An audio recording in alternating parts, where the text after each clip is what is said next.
I left ABC in '76,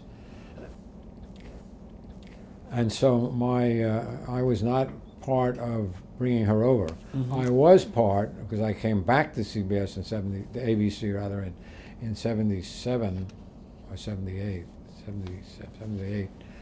I was, by then Roon was the president, and he told me, get them off the air. And we did. I mean, the idea was, first of all, the two of them, it's legendary. The day I arrived back at ABC to run the evening news again, with Walter and Reasoner, one of the producers who was in the Reasoner camp, and it was divided that way, came to me and said, you know, she owes us 5 minutes and 25 seconds. Huh? What? They had been keeping a stopwatch of the number of minutes that Barbara had been on, that Harry had been on, and Barbara had been on 5 minutes and 25 seconds more, cumulatively, over a year. So, I mean, that was how bad it was. And I simply, and to quote Roon, it was like coming into a room after a divorcing couple had had a fight. The walls still are resonating. I simply divided the program up so that Barbara would introduce a piece and Harry would pick it up after the film would run. You never saw the two of them together. And it worked. And then we, at that time, behind that screen, we started working on changing the program. What, in a nutshell, was the problem between them? Harry was the quintessential male chauvinist. Absolutely. Second, he once told me, had been promised that he would be the sole anchor.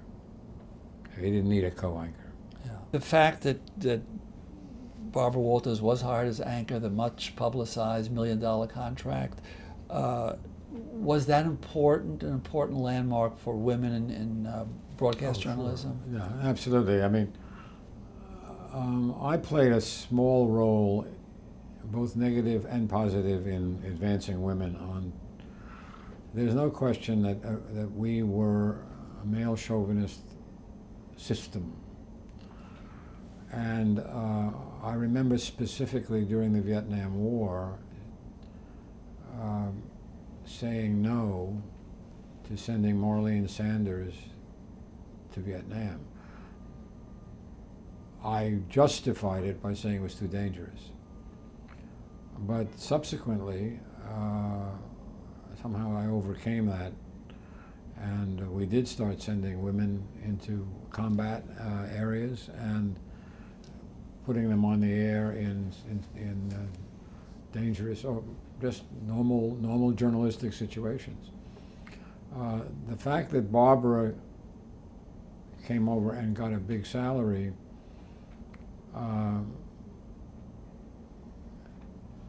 you know, that's a kind of an interesting question. The stock answer would be yes, of course, she was the first one, and that's true. But whether it helped, because there was a considerable amount of derision. She had to prove herself. And I must say, Reasoner wasn't going to help. But when she did, and particularly that occurred at 2020, and the big hour interviews that she did with Nixon and Kissinger and all, I think that had more to do with it, with advancing the cause of women. And then, mind you, other women were coming along and doing a remarkable reportage in tough situations.